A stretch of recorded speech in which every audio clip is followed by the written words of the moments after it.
Hello friends, welcome back to my channel. हम पढ़ रहे थे RPSC first grade first paper of history. इसके लिए मैंने अब पहले तो हम पढ़ रहे थे पवन बावरिया जी की बुक। उसमें सिर्फ एक टॉपिक में आधा रह गया था पढ़ाना। अब इसको शुरू करते हैं। नई बुक आई है गणपत सिंह राजपुरोहित की, स्कूल व्याख्याता के लिए प्रथम प्रश्न पत्र हिस्ट्री। तो इसकी 2 वीडियो डेली आएगी आप लोगों के लिए। एक तो आएगी भारत का इतिहास, दूसरी आएगी राजस्थान का इतिहास। चलिए शुरू करते हैं। पहला टॉपिक है पश्चिमी भारत में समाज एवं धर्म सुधार आंदोलन। परिचय देखते हैं इसका। गुजरात और पश्चिमी भारत में, जैसे गुजरात एवं महाराष्ट्र, ये क्या था कि ब्राह्मण बाहुल्य क्षेत्र था। यहाँ पर निम्न जाति का शोषण तथा महिला उत्पीड़न प्रमुख सामाजिक समस्याएं थी। बंगाल के बाद इस क्षेत्र में जागरूकता आई, जिसका श्रेय एल्फिस्टन कॉलेज विद्यार्थियों को जाता है। इसका श्रेय इसमें बंगाल के बाद इस क्षेत्र में भी जागरूकता आई थी और इसका श्रेय किसको दिया जाता है? एल्फिस्टन कॉलेज के विद्यार्थियों को दिया जाता है। और जब पश्चिमी भारत में समाज एवं सुधार आंदोलन में किसका योगदान था? तो संस्थाएं और सुधारक। संस्थाएं कौन कौन सी थी? परमहंस मंडली, प्रार्थना सभा, विधवा पुनर्विवाह संघ और महिला विश्वविद्यालय। और सुधारकों में किस किस का योगदान था? गोपाल हरि देशमुख, जी.के. गोखले और ईश्वरचंद्र विद्यासागर। अब संस्थाएं देखते हैं। ये संस्थाएं परमहंस मंडली, संस्थाओं का योगदान। परमहंस मंडली गुप्त संस्था, ये एक गुप्त संस्था थी। वर्ष 1849 ईस्वी में बम्बई में इसकी स्थापना की गई थी। परमहंस मंडली की गुप्त संस्था की स्थापना कब करी गई थी? 1849 ईस्वी में बम्बई में करी गई थी। यह महाराष्ट्र क्षेत्र की पहली धर्म सुधार संस्था थी और इसकी स्थापना एल्फिस्टन कॉलेज के सदस्यों आत्माराम पांडुरंग, दादोबा पांडुरंग, जो इसका आत्माराम पांडुरंग का बड़ा भाई था, और बाल कृष्ण जयकर तथा बाल शास्त्री जाम्बेकर पांडुरंग ने इस संस्था का गठन किया था। पांडुरंग के कौन कौन गुरु थे? बालकृष्ण जयकर और बाल शास्त्री। इन्होंने मिलकर इस संस्था का गठन किया था। और यह संस्था मानव धर्म सभा एवं संस्था से जुड़ी थी। इसकी स्थापना 1844 में सूरत में दुर्गाराम मेहता व दादोबा पांडुरंग ने की थी। ये संस्था सूरत में, इसकी स्थापना दादोबा पांडुरंग और दुर्गाराम मेहता ने करी थी और यह मानव धर्म सभा संस्था से जुड़ी थी। और परमहंसी का ब्रह्म धर्म इसका विधान था। ये परमहंस मंडली जो गुप्त संस्था थी, इसकी विधान क्या था? परमहंसी का ब्रह्म धर्म, और जिसे दादोबा पांडुरंग ने लिखा था। इसमें 7 सिद्धांत थे। एक भगवान, एक जाति, एक मानव, और छुआछूत भेदभाव, जाति व्यवस्था पर प्रहार, और महिला शिक्षा एवं विधवा विवाह पर बल। इसके 7 सिद्धांत थे। एक तो एक भगवान, एक जाति, एक मानव, छुआछूत भेदभाव, जाति व्यवस्था पर प्रहार और महिला एवं विधवा। ये 7 सिद्धांत थे इसका। 1860 में इसका अवसान प्रारंभ हो गया, यानी इसका पतन प्रारंभ हो गया और इसका झुकाव ईसाई धर्म की ओर हो गया।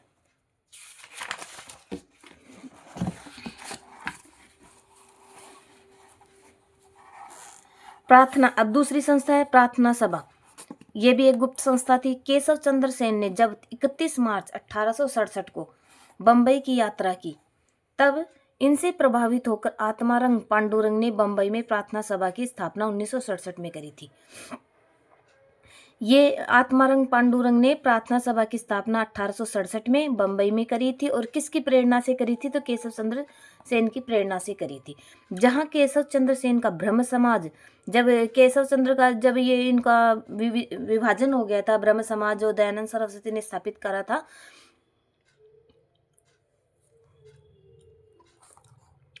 तो इस ब्रह्म समाज स्वयं को हिंदू धर्म से अलग रखकर कार्य कर रहा था। वहीं प्रार्थना सभा हिंदू धर्म के भाग के रूप में, यह तो एक हिंदू धर्म के रूप में, भाग के रूप में ही कार्य कर रही थी। और जो केशव चंद्र सेन का ब्रह्म समाज था, वह स्वयं को हिंदू धर्म से अलग रखकर कार्य कर रहा था। आगे चलकर इस संस्था में कई सुधारक और जुड़ गए थे, जैसे कि आरजी भंडारकर, वाल बागले, जनार्दन सखाराम और नारायण गणेश चंद्रावरकर और महादेव गोविंदरायण। ये तो इसके सदस्य संस्थापक, इसके सुधारक जुड़ गए थे। और केटी तेलंग थे जो इसके सदस्य नहीं थे, फिर भी मगर इसकी बैठकों में भाग लेते थे। इस सभा को लोकप्रिय बनाने का श्रेय रानाडे को दिया जाता है। और वर्ष 1870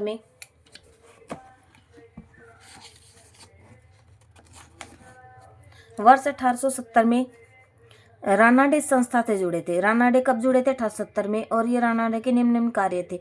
द थीसिस्ट कन्फ्यूशन ऑन फेथ, यह रानाडे ने लिखा था। 39 अनुच्छेद की पुस्तिका थी, प्रार्थना सभा की विधान मानी जाती है। और ढक्कन शिक्षा समिति से जुड़े तथा महाराष्ट्र क्षेत्र में शिक्षा व जागरण का कार्य किया। इस कारण रानाडे को पश्चिम भारत में सांस्कृतिक पुनर्जागरण का अग्रदूत व महाराष्ट्र का सुकरात कहा जाता है। प्रार्थना सभा का विधान क्या है?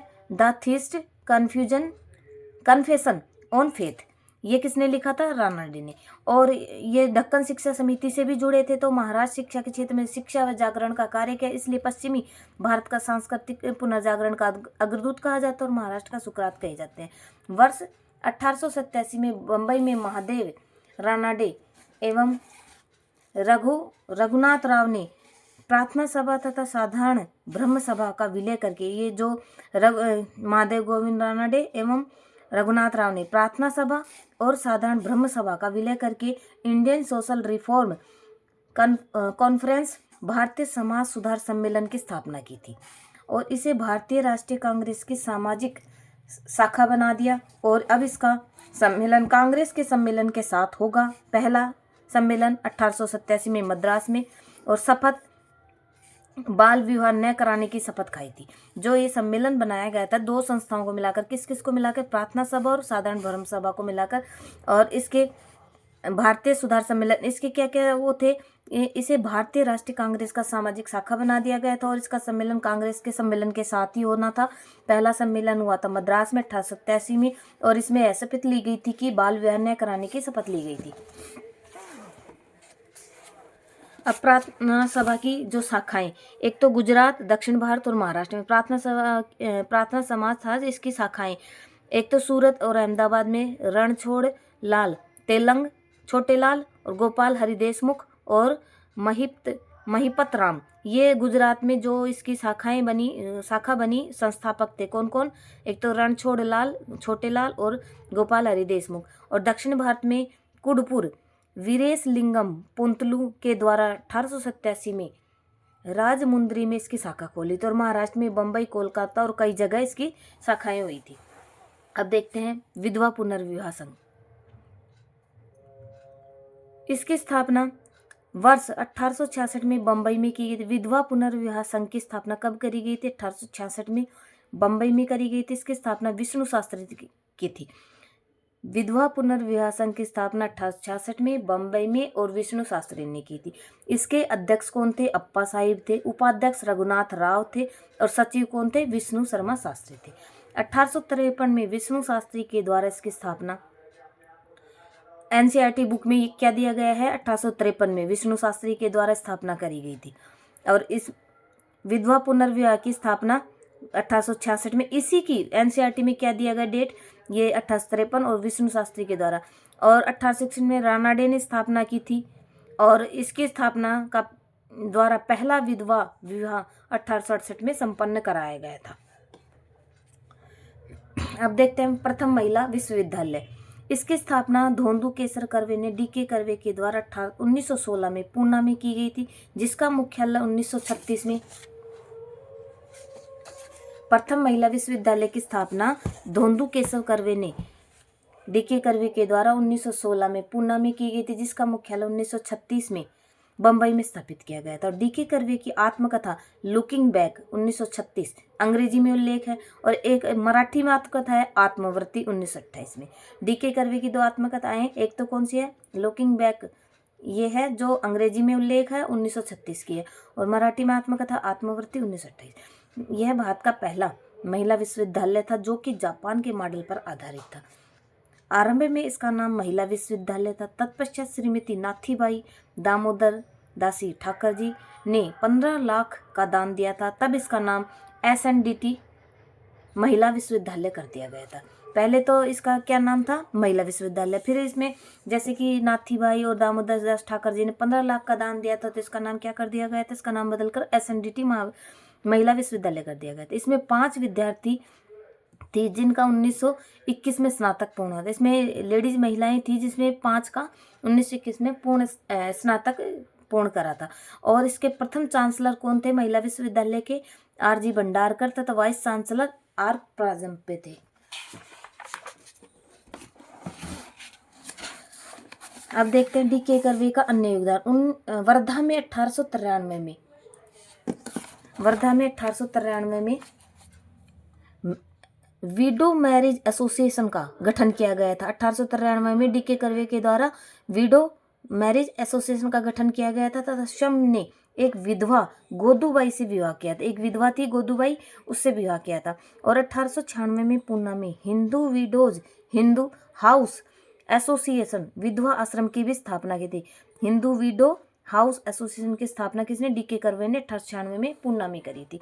उक्त दोनों संघों का अध्यक्ष आर.जी. भंडारकर कृष्ण गोपाल थे और वर्ष 1944 में समता संघ की स्थापना की थी, जिसमें कि समानता पर बल दिया गया था। और 55 में पद्म विभूषण तथा 1958 में भारत रत्न दिया गया था। डी.के. कर्वे के योगदान, एक तो 1893 में विडो मैरिज एसोसिएशन का गठन किया, फिर 1896 में हिंदू विडो हाउस एसोसिएशन का गठन किया गया और 1944 में समता संघ की, जिसका समानता पर बल दिया गया था और 1955 में इनको पद्म विभूषण तथा 1958 में भारत रत्न दिया गया था।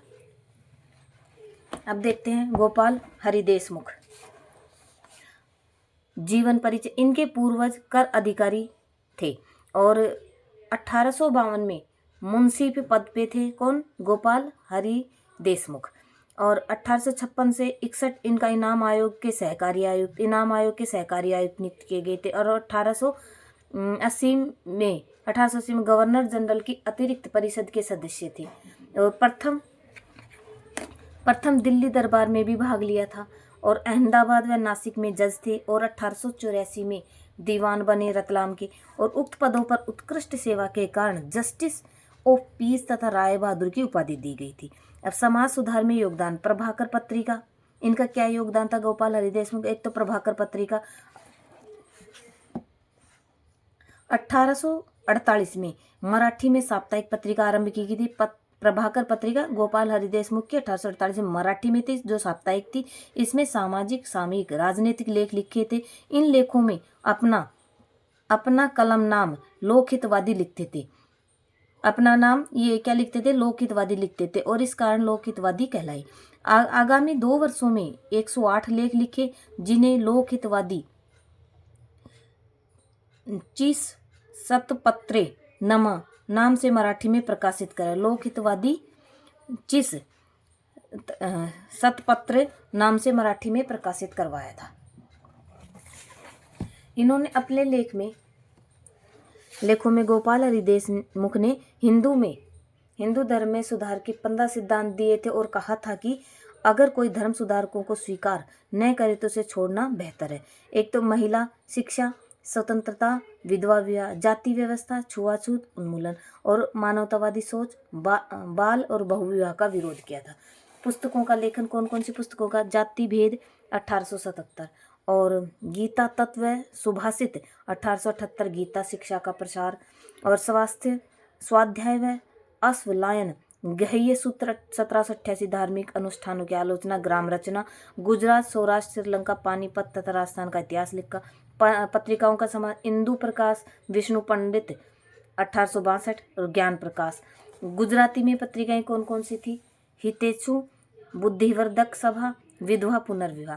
पूना में सार्वजनिक पुस्तकालय स्थापित किया था और बम्बई गवर्नर हेनरी ब्राउन ने को इसका अध्यक्ष बनाया गया था। इस कई पुस्तकें दान दी थी। अगर बच्चों आपको ये वीडियो पसंद आता है तो लाइक से सब्सक्राइब जरूर करें, कमेंट करना तो बिल्कुल भी ना भूलें। ये सामान्य परिचय है अभी तो कुछ, तो ऐसे अगर आपको इंटरेस्टिंग नहीं लगा होगा, नेक्स्ट वीडियो में हम करने वाले हैं गोपाल कृष्ण गोखले।